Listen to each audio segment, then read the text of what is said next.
Recently online, the final big deleted scene from Superman 4 found its way to YouTube thanks to Philip Hawkins, Martin Lakin and musician Paul Fishman, who worked on the film. The scene is the Metro Club sequence that was only shown in photos and featured in the original comic book adaptation from 1987. When Warner Bros. Released the deleted scenes from Superman 4 on their Superman Big DVD box set back in December of 2006, this scene was not included and left many fans wondering if we would ever see it. Once upon viewing this unearthed scene, it becomes apparent that the rough cut made use of licensed music that Warner Bros. Didn't own and perhaps weren't willing to pay the license at the time and cut it out.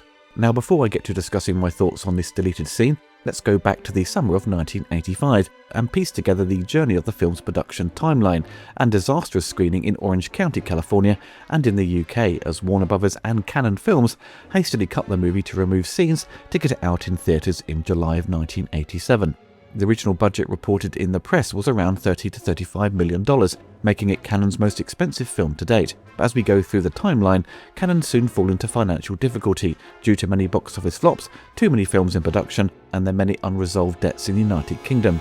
Superman 4's reported final budget was close to $17 million, with half its original estimated budget being cut in half. Christopher Reeve had his reservations about Cannon even before filming began, as he was upset with their budget restraints on Street Smart, which was captured in the documentary for the BBC called The Last Moguls. Reeve pointed out, how are you going to afford Superman 4 at $30 million when you can't fund Street Smart properly? Menachem Golan didn't like that attitude and told Reeve he would go to the bank to borrow the money, but wasn't willing to go over budget on Street Smart and didn't want to insult Reeve by saying he was only valuable as Superman. Many fans believe the budget was cut in half to pay for Masters of the Universe, which had a reported budget of $22 million. This was never confirmed and has floated around as a rumour and used as fact for 3 decades now. But William Stout, who designed the He-Man movie, said in the Toy Masters documentary from 2012 that Mattel would end up paying for the film as Cannon claimed they had no money. But also you have to remember, the studio had over 40 films in production from 1986 to 1987, and many had their budgets cut in half or were never made. Many years later, Euron Globus admitted they should have put all their efforts into Superman 4 to make it a hit movie. But because of all the productions they had going on, they didn't have the time to dedicate to Superman 4. This is, for me, our biggest fiasco. It could have been our breakthrough to the top of Hollywood. Back in 1985, Warner Bros. Had wanted to get Superman back on track. Terry Semel of Warner Bros. Approached Tom Mankiewicz to get him and Richard Donner back on board, but after Tom and Richard had dinner to discuss the potential of a 4th film, they both agreed they had done everything. They had brought him from Krypton, he'd grown up, he'd turned the world backwards, he faced kryptonite, he'd become a human being and slept with Lois. What else was there to do?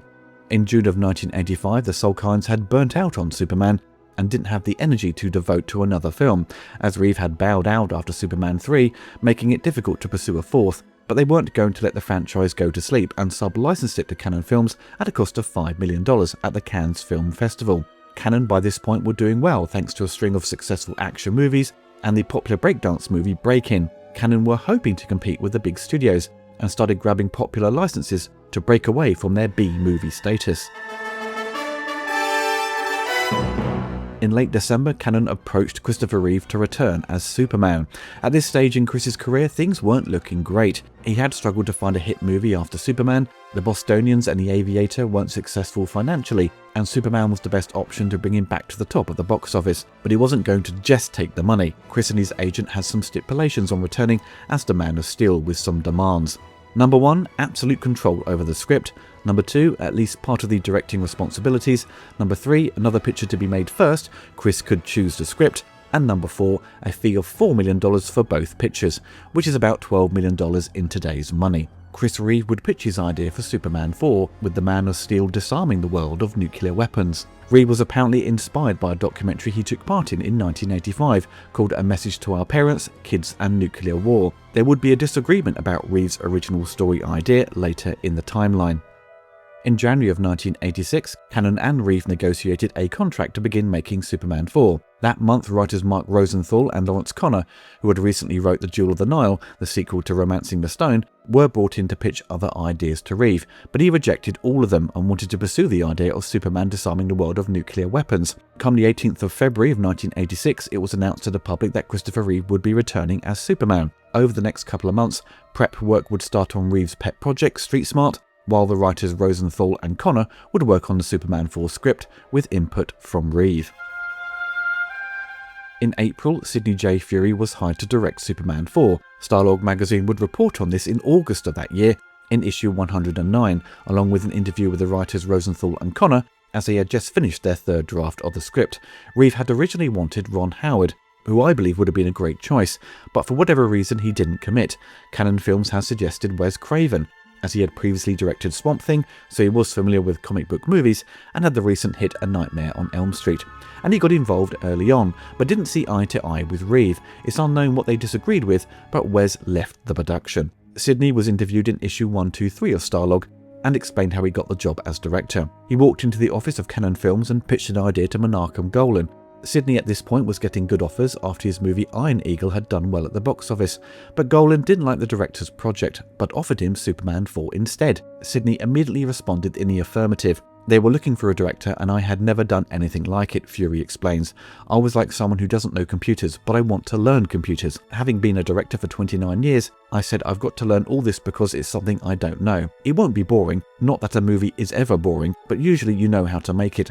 This was an opportunity to learn about effects and to run a very big picture. I believe Sidney knew Chris Reeve would have a lot of control over the picture, which would come to frustrate him in late 1986. The production had officially begun on Superman 4, and they started location scouting. The script had been signed off, Houston Ellenshaw was hired in June and was appointed the FX supervisor, and he researched the effects, considering the Zoptic system used on the previous films.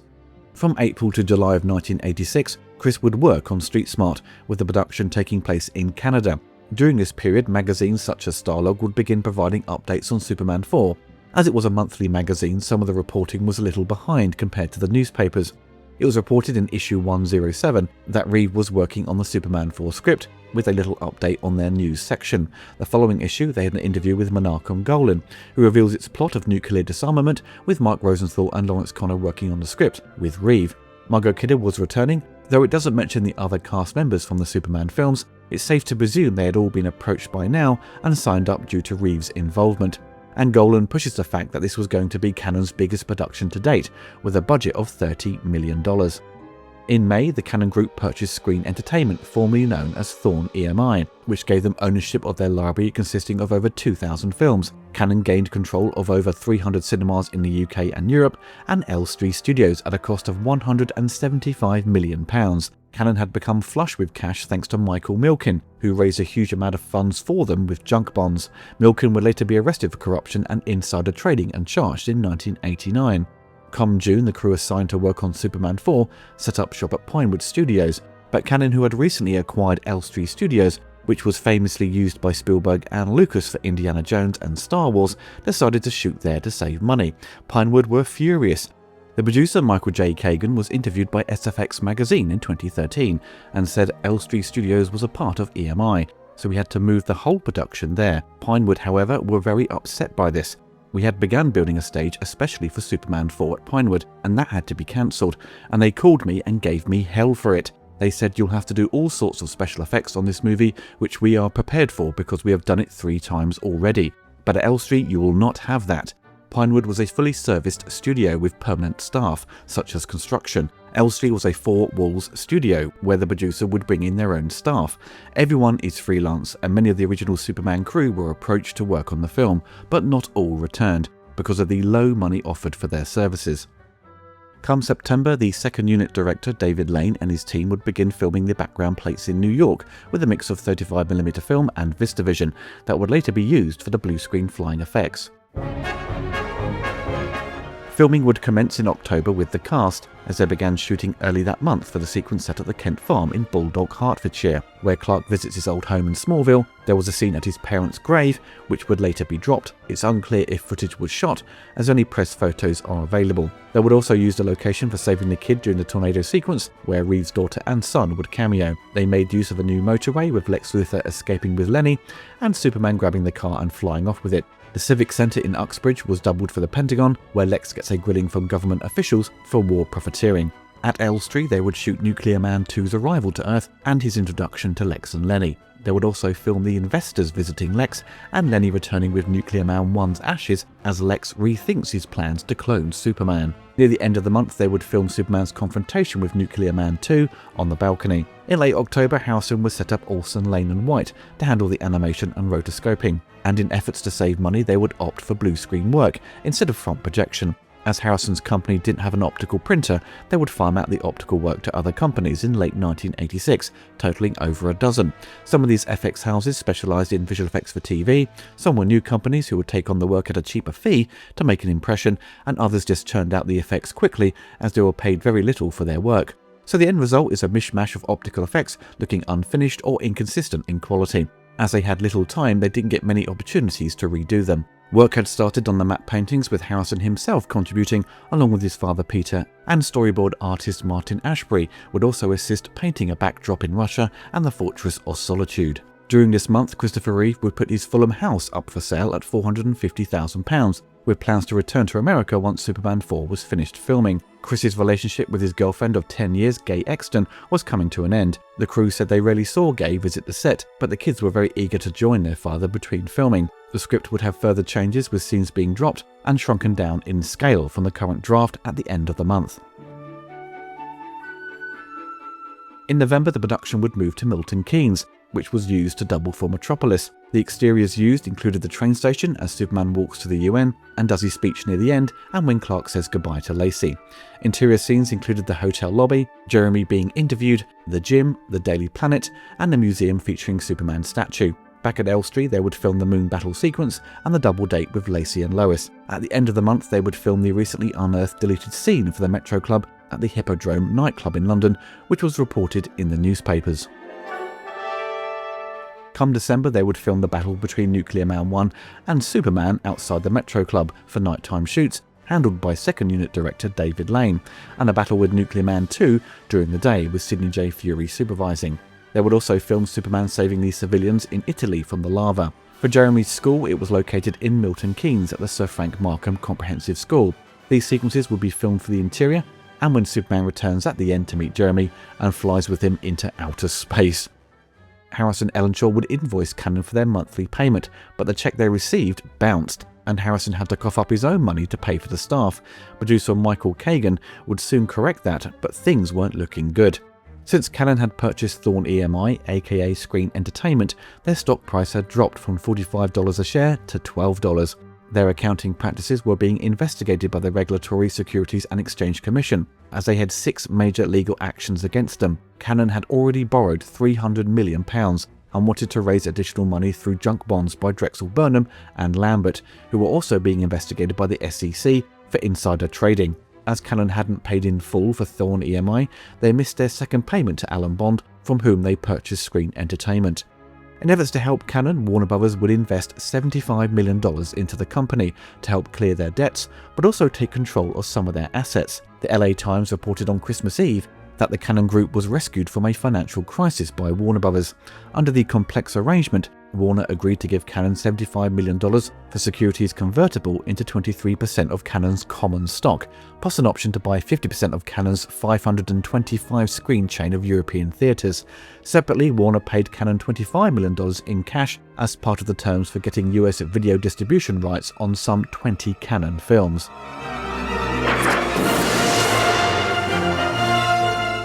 As the main shoot had been completed, it was now time to film the visual effects. For example, Superman collecting the missiles in space, battling with Nuclear Man 2, saving Lacey and taking Jeremy into space. The blue screen work would take about 2 to 3 weeks to film, which is an incredibly short amount of time, hence why we get repeated shots of Chris flying towards camera and little variety of flying sequences. They would wrap filming in the 3rd week of January. On the 20th of March, Street Smart was released in the USA with limited advertising, but did get good reviews from the press, but the lack of promotion from Cannon kills it at the box office. Reeve would complain about Cannon a few months later. The UK would receive limited screenings of the film in late November of that year. Also in the month of March, the press reported that Christopher Reeve was being sued for plagiarism by writers Barry Taff and Kenneth Stoller. The details of this lawsuit would come to light in September by Cinefantastique magazine. They claim they sent Reeve their script for a fourth movie back in September of 1985, called Superman 4: The Confrontation. Reeve had received the script at his home and would eventually speak with Barry at the end of October, saying he loved the treatment but suggested a few changes, and he would pitch the idea to the head of Warner Brothers. Taff never heard from Reeve again. On November the 18th of 1985, Reeve met with Mark Canton, head of story development at Warner Brothers. Reeve later testified that he recounted to Canton what he claimed to be his original story treatment for Superman 4. Like Taff and Stoller's treatment, it had Superman in a fight against an international group of generals to save the world from nuclear destruction. Barry Taff alleged the following ideas were stolen. Number 1, the movie's opening scene in which Superman rescues a Soviet space shuttle from disaster. In Taff's script, it's an American ship. Number 2, the gimmick of an energy module in the ship which brought Superman to Earth, which is capable of bringing him back to life, but only once. In Taff's script, it was a crystal from the Fortress of Solitude. Number 3, Superman addresses the United Nations on the subject of world peace to a tearful standing ovation. Number 4, Superman destroys the world's nuclear weapons with a net in outer space, which he then hurls into the sun. In Taff's script, Superman uses a colossal satellite to do the job. And number 5, US and Soviet generals object to Superman's nuclear intervention and conspire with Lex Luthor to kill him. Taff's original script did not involve Luthor. In the testimony, Rosenthal claimed he and Connor came up with the key story points Reeve claims to have originated. In fact, a story treatment Reeve produced prior to Rosenthal's deposition was dismissed by Rosenthal as essentially fabricated. Subsequent to his dealings with Cannon, Reeve began to announce in the press and on TV that he had come up with an exciting basis for a new sequel, an idea so good it changed his mind to return as Superman. Taff and Stoller weren't quite sure at that point whether Reeve had lifted their story idea, but as story elements became known, friends of theirs, among them director John Milius, called up to congratulate them for selling Reeve and the studio on their treatment. When Taff and Stoller received a copy of the film's script in late 1986, they filed a suit for $45 million in damages. Taff said they basically took our story, ripped it apart and put in a lot of schlock. Meanwhile, one source rumoured that the insurance companies for Cannon and Warner Brothers planned to shift the burden of any wrongdoing onto Reeve, throwing Chris under the bus if the claims turned out to be true. The dispute would eventually go to court in May of 1990, and it was dismissed in October. As the judge ruled, Reeve did not steal the script for Superman 4. Reeve's agent acknowledged the writers sent Reeve the script, but it was not part of Superman 4, and the writers Barry Taff and Kenneth Stoller have no claim to the Superman sequel. Come April, composer Alexander Courage would fly over to the UK to start writing the score with input from John Williams, who gave him ideas for themes for Nuclear Man, Lacey Warfield and Jeremy. They began recording the score in the middle of May in Germany. The session players in Munich were struggling with faster tempos and the complex writing in the action cues, so they took a week's break and resumed recording and redoing some of the cues in the UK at CTS Studios, where Superman 2 and 3 were recorded, with the National Philharmonic Orchestra instead.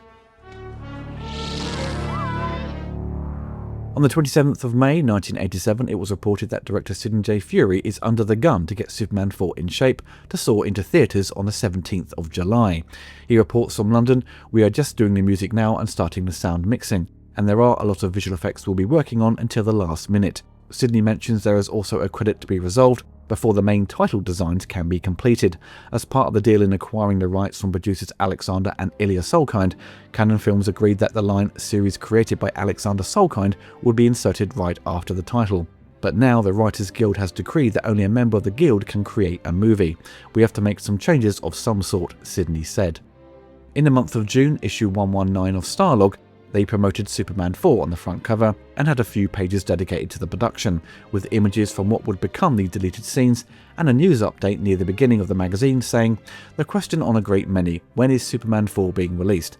And despite this issue's cover story, there's no definitive answer to that query. Superman 4 was once intended for a Christmas debut, to kick off the 50th anniversary celebration of the Man of Steel's comic book premiere. At press time, the date is July 17th, despite the fact that all of the special FX footage isn't expected to be finished and added to the final film until very later this month.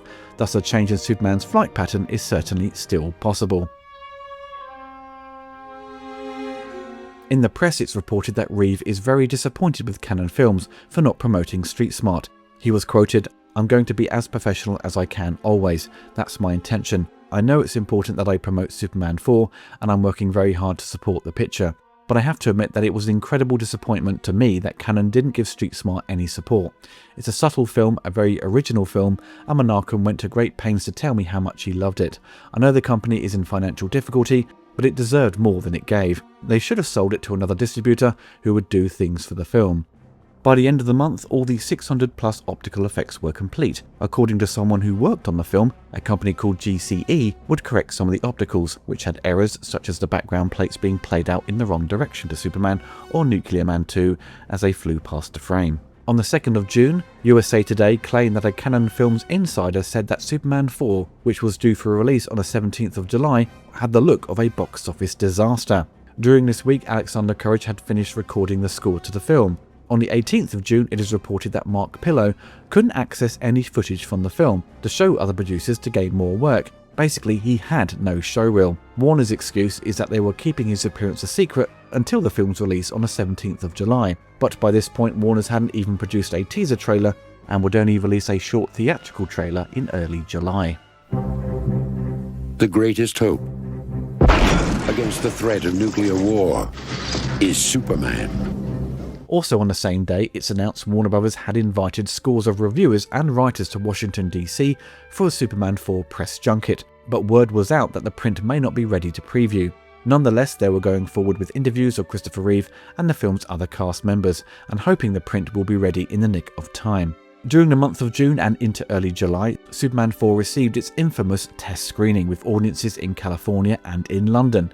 Harrison Ellen Shaw attended the preview screening in California with Sidney J. Furie. He said in an interview in 2023 that the studio asked people off the street to attend the preview.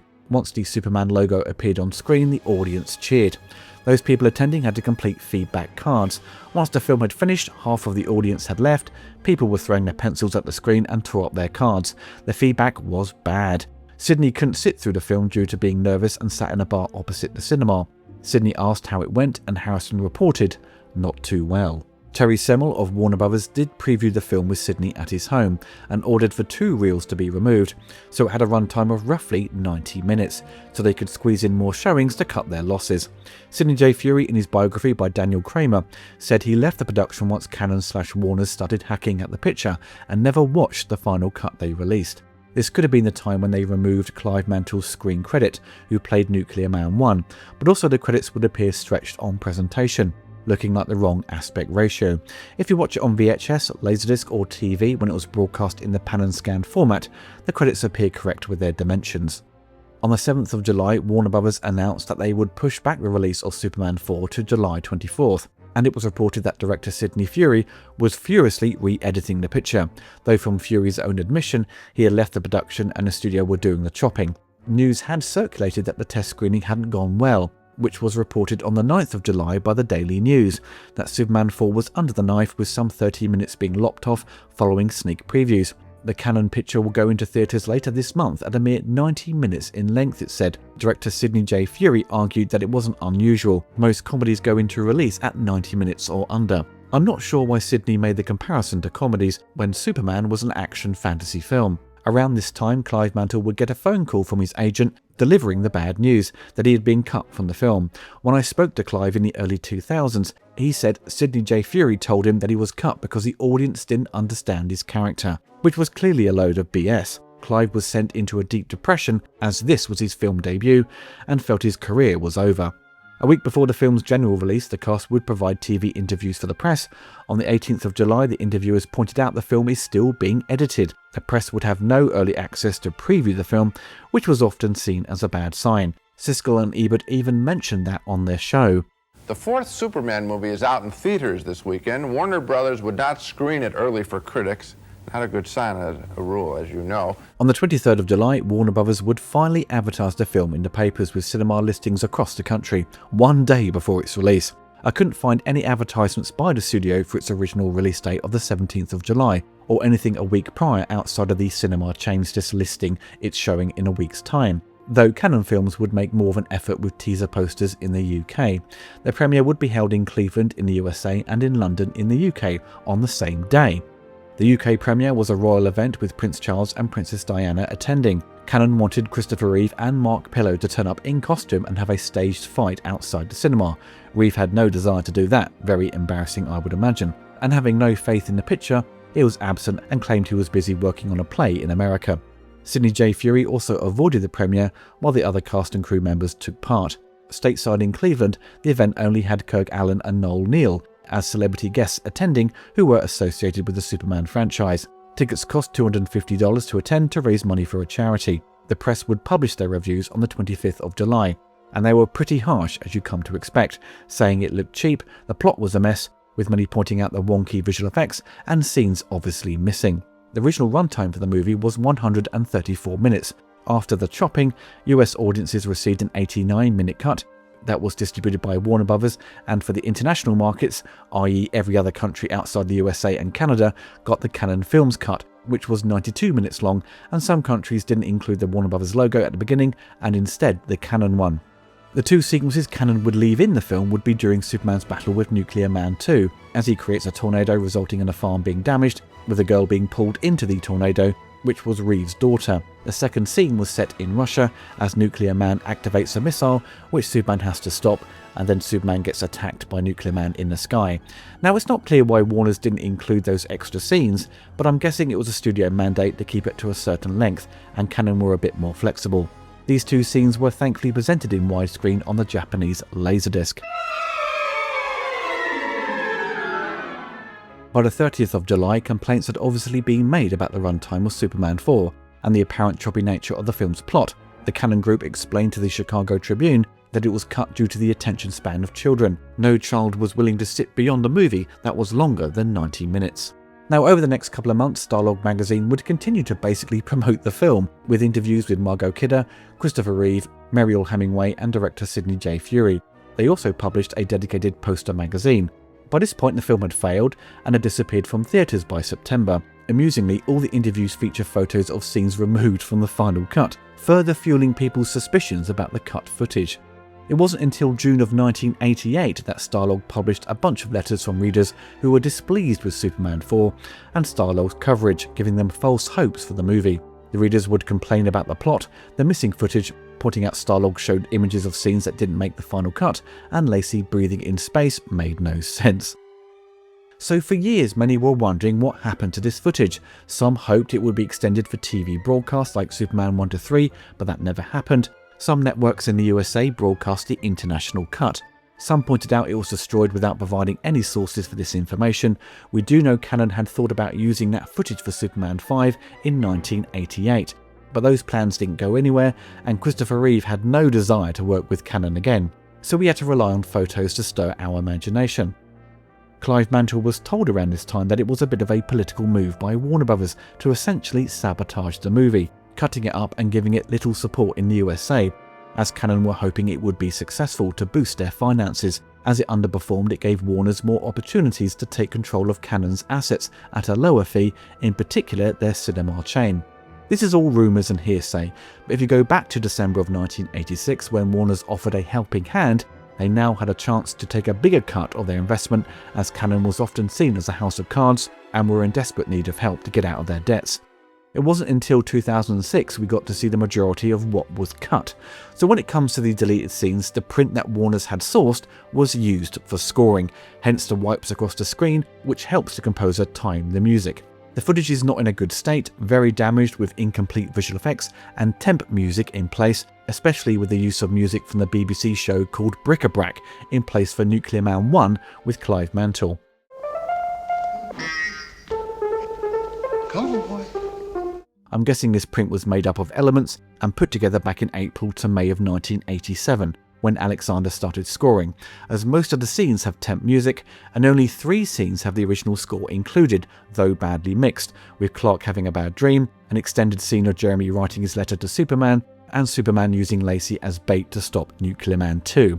I don't believe for 1 second they previewed this print to test audiences, and it would have been pretty much finished by this point. The tornado and Russian missile sequence, included on the DVD as deleted scenes, was shown incomplete with their visual effects, but we do know they were finished and released in the international print. What I think transpired was that in July of 1987, they did hard cuts into the final print, removing scenes and shuffling other bits around to meet the new requested runtime. As you can hear in the movie's soundtrack, there are hard cuts into the audio with no use of audio fading to correct spliced out sequences. So when it comes to the Metro Club sequence, firstly, I'm really happy it's out there to watch. For such a long time we were just guessing how the scene played out. On first viewing, it did surprise me they don't establish the Metro Club. In photos you can clearly see they put a lot of time into designing the entrance of the building, as it just cuts to Lacey and Clark pushing their way through the crowd. You certainly need an establishing shot, which they don't do at this stage of editing. The highlight is seeing Clark and Lacey develop their friendship. Lacey has clearly got the hots for Clark, but he is playing it cool and tries to impress her with some dance moves, which Reeve does with great comedic timing. He did a little bit of dancing in Superman 3, which always got great laughs. We then see Nuclear Man 1 turn up and bash his way through the bouncers, and suddenly clocks Lacey and instantly falls in love with her, and then gets quickly dragged away by another woman who has taken a shine to him. I was surprised how quickly this plays out. Clark helps two people get into the club that were denied entry. It's clumsy in execution, it has that whip pan effect that Edgar Wright is a fan of. The Metro Club scene is the only time in the film where they make use of a Steadicam, which they never used in the other Superman films, and it's a shame they don't use it more often, especially for the fight scenes. Having this club setting just improves the movie visually. The use of neon lighting, the large space and use of extras just helps the production feel bigger and less bound to sound stages with a small cast of characters. It just opens up the world a bit more. Once the woman discovers Nuclear Man isn't human, she screams and Superman comes to the rescue. Before the videotape ends, we have a glimpse of the fight we've all seen on the DVD, but it doesn't have the bric-a-brac music.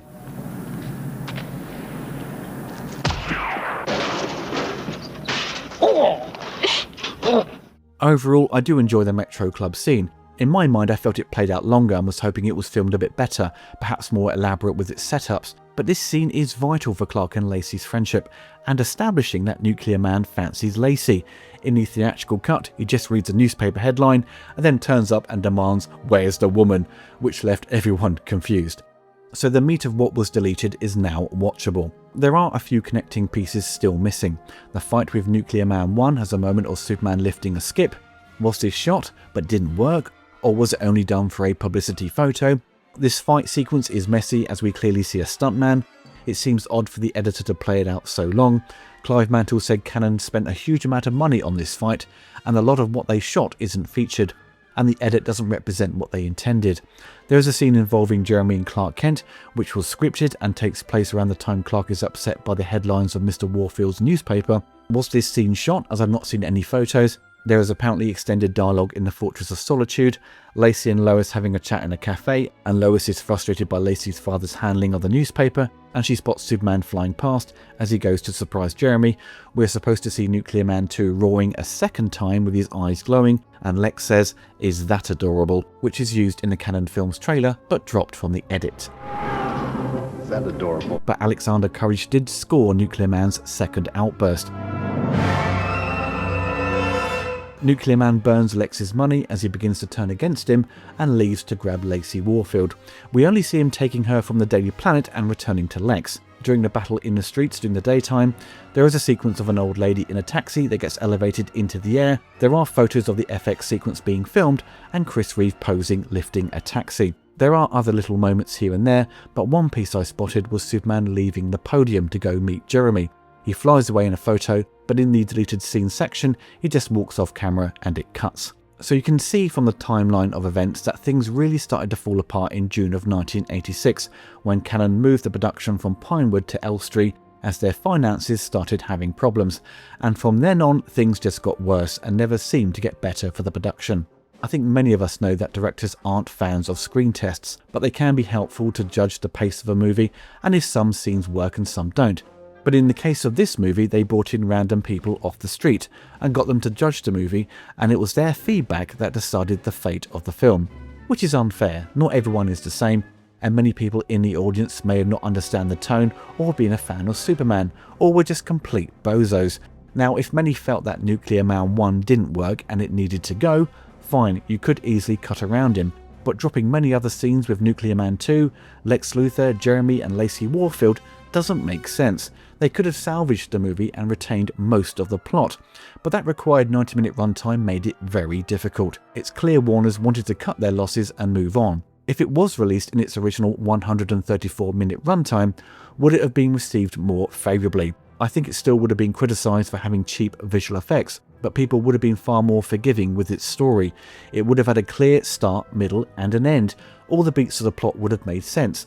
I think people would have walked away saying, "It looked cheap and doesn't look as good as Superman 3 with its production values, but I enjoyed it more." I personally think many people prefer Superman 4's storyline to Superman 3's. Destroy Superman. First, I have fun.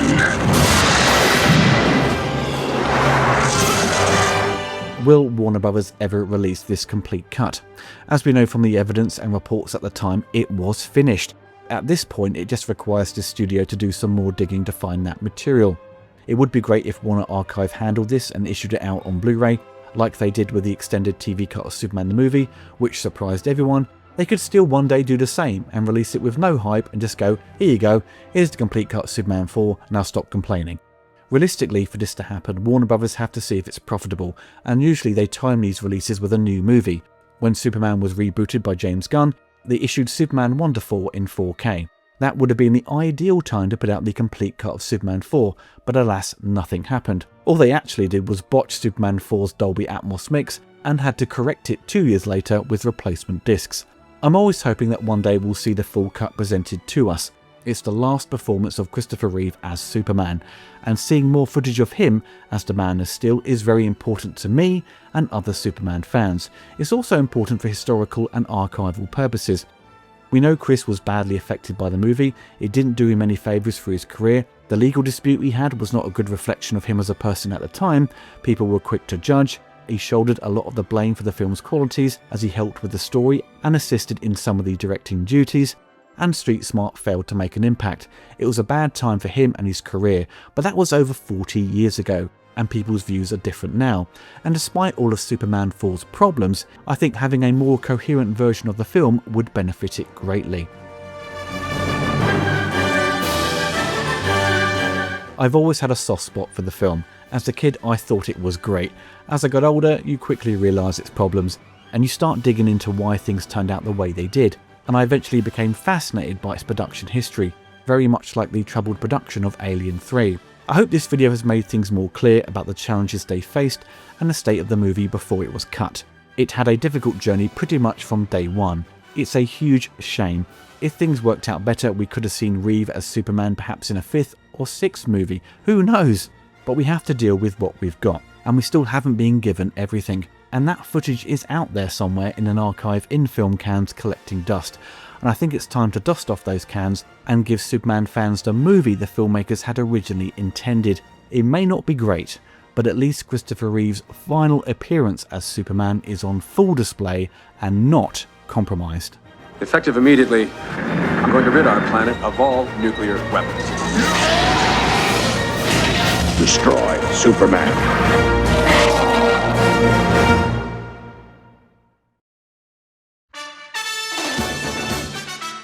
I hope you enjoyed the video. Don't forget to click the like button and hit the bell to be notified of my latest reviews. Big thanks to my patrons and YouTube members for supporting the channel. If you want to get involved and gain access to exclusive videos and take part in Q&As, follow the link below.